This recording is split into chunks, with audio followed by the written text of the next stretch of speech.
Hi, and welcome to this beautiful Ayrshire morning and another Python adventure. What we're going to be doing today is using a Raspberry Pi and a Python script to run an LED matrix. Now that might sound a bit intimidating, it might sound, what is a matrix? What is an LED matrix? What is a Raspberry Pi? But all these answers and more will be answered in the next Python adventure. Hi, this is us in the garden. We're in the garden because for this project we have to have a Raspberry Pi. So the first time we come down to the raspberry bush, we can see all the raspberries on it, and we're looking for a nice big mature raspberry. So if you can see any, oh, there's one right there. So we'll pick it up from the raspberry bush. Perfect, now we can begin. Well, this is us back indoors after a nice stroll in the garden to jump on board the good ship Python Adventurer. We will set sail to new lands where no human foot has ever set eye on before. What we're going to be doing today to impress your friends and families and entice that ex-lover back is use this, which is called an LED Matrix. And what it is, you've seen them in shops and that kind of thing before, where they'll scroll a text that you'll be able to read, okay, or images, whatever, and we'll be using the Raspberry Pi that we picked freshly today from the bush.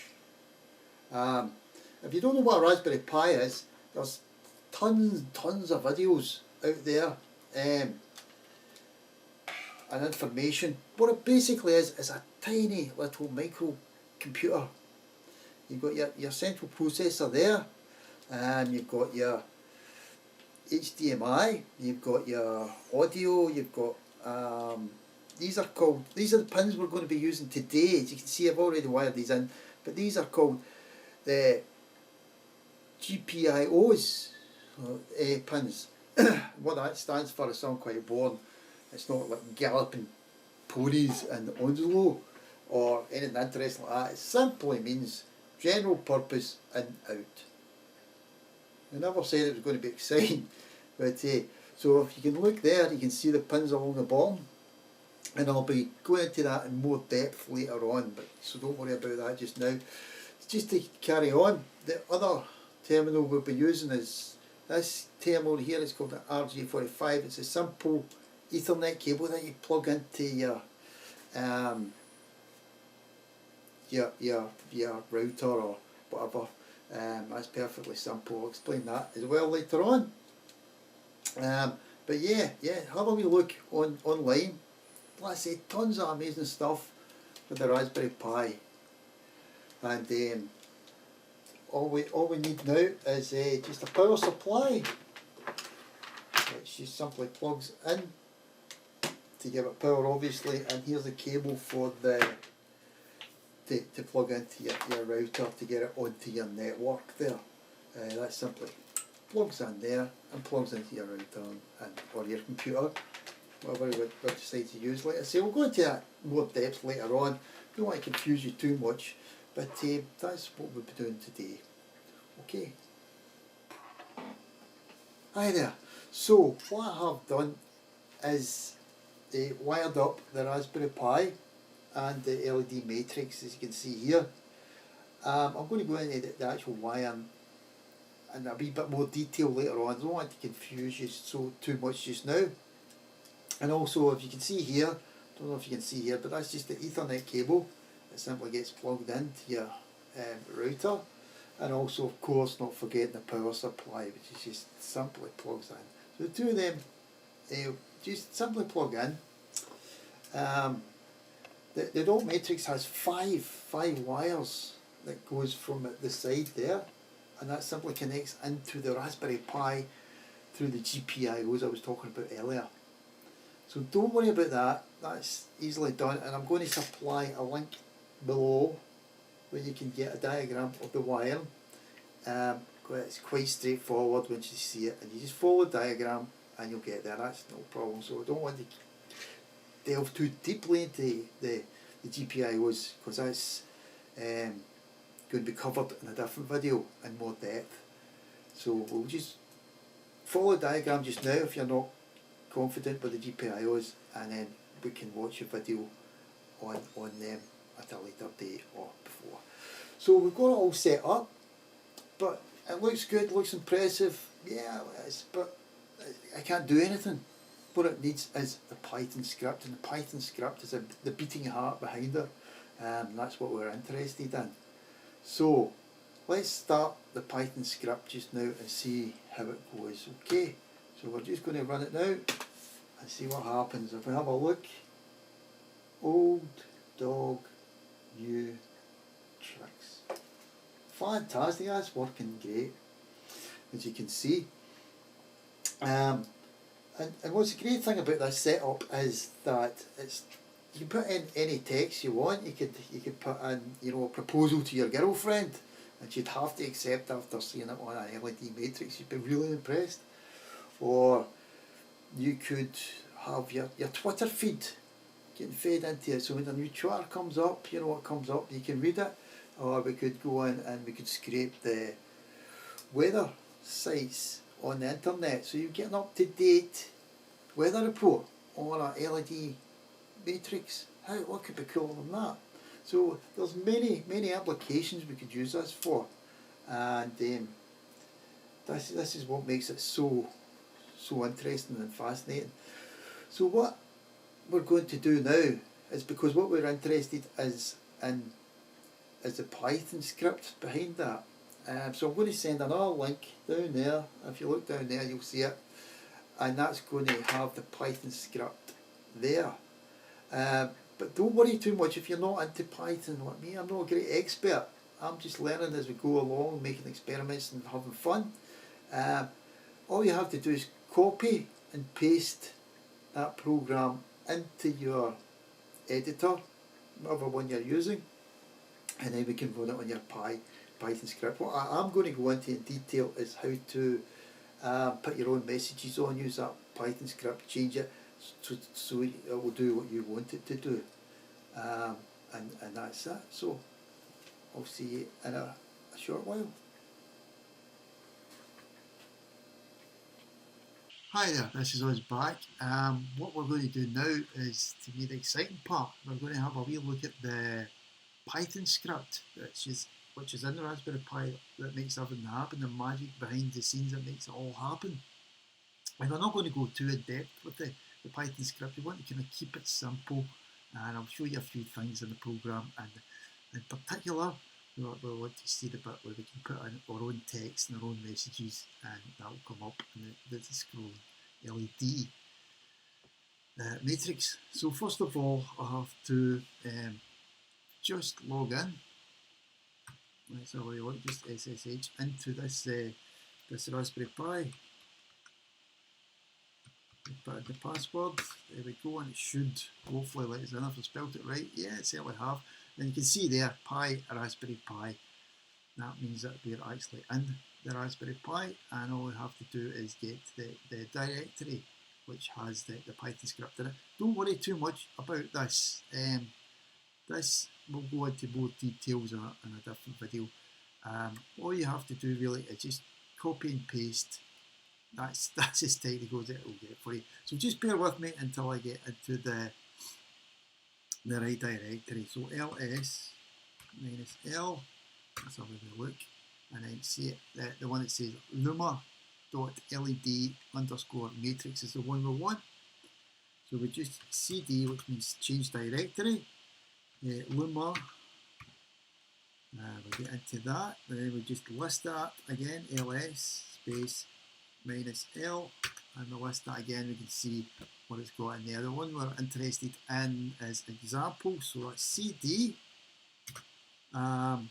space examples, and we just get into that as well, and then we'll just list that, and we're nearly there, and you can see there, and the program, we can see that once I end in .py or the Python programs. That's how you can tell it's a Python program, because it ends in py. Okay, so the one we're looking for, the one that we're interested in is matrix_working.py. So we'll just run that by dot slash, then we type in matrix.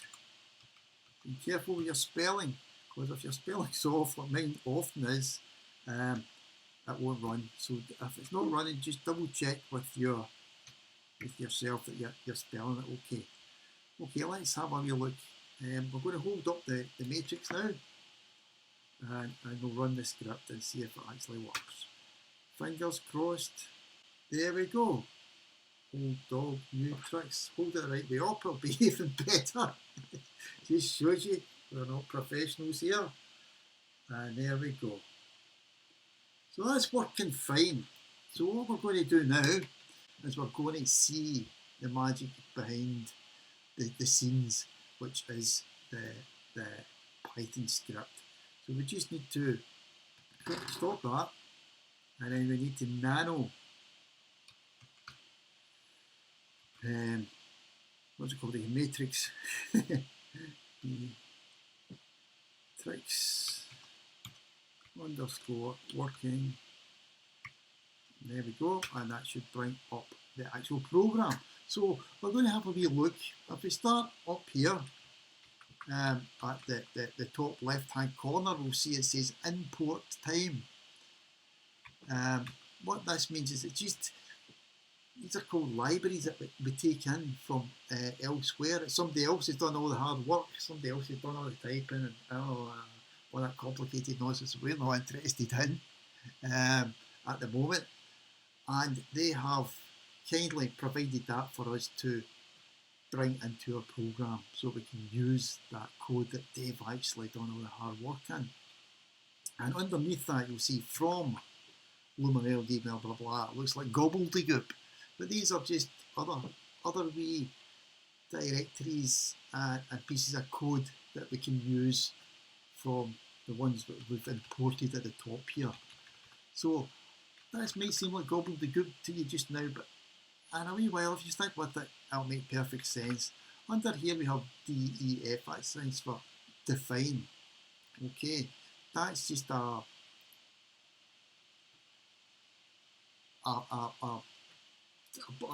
it's something you don't have to worry about just now. It's all come clear. I promise you. This is the part we're actually interested in, as for X and range, and then a bracket 1 to 1,000, 1 to 100, sorry. And underneath this you see MSG, which stands for message, equals str, which is string. Brackets, don't need to worry about this. Is the thing here we're looking for. This is what we're getting down to. You can see here that is the message that is getting scrolled across the matrix itself. So that is a line in the script that we can just delete it away, and then we can put our own message, whatever you want to put in there. We can put in hello. We'll put the caps lock on, that'll make it show up better. Hello, you lovely YouTube. Okay, so what we have to do now is exit that, and if you look down, if you can look down there to the bottom left hand side of the screen, HDB cursor, just above it, I'll go too far. You can see it says exit, and a wee up arrow and the X. So what does that mean, Brian? Oh, I don't know what the wee up. All that up arrow means is control. So if you look down the keyboard, you see the control, and you just press X, and it's as simple as that. You'll see it disappear, bang, and it comes up with, do you want to basically save the changes? So we do. So we print yes. And then just press return, and that will get us back to our command line. So let's see if this works. We'll go back up to run the program, /matrix working by. That's the one. You want to run the program, / and the name of the program, ending in .py. Okay, it's a lot to take in, but don't you worry too much about that. So we're going to hold this up and have a wee look and see if the changes have come about. So I'm just going to hit enter and let's have a look. Am I holding it the right way up this time? Yes. Hello, you lovely YouTubers. Excellent, success. We love that. So what I say, don't forget to have a look at the links below, down there somewhere, past my knees, and have a look at the wiring to the GPIOs. That is fairly straightforward and easy, and a link to the code. And if you've got any questions or, but you never explained that right, or you left this bit out, I don't understand that, just leave comments below and I'll do my best to get back to you and explain it in more detail. But the main thing is, get involved, have fun, and enjoy yourself. Okay, see you later. So there we have it, your own scrolling LED dot matrix. Like I say, if you've got any questions or anything, just leave comments below and I'll do my utmost best to get back to you. But if you enjoyed that, we're going to be doing a lot more videos of interesting projects, which we're going to try and keep simple so you can just get involved, have fun, and have something to see at the end of the day, rather than having to go through reams of coding and that kind of thing, complicated stuff. We like to keep it simple and good fun. That's what it's all about, and it's about getting involved in things.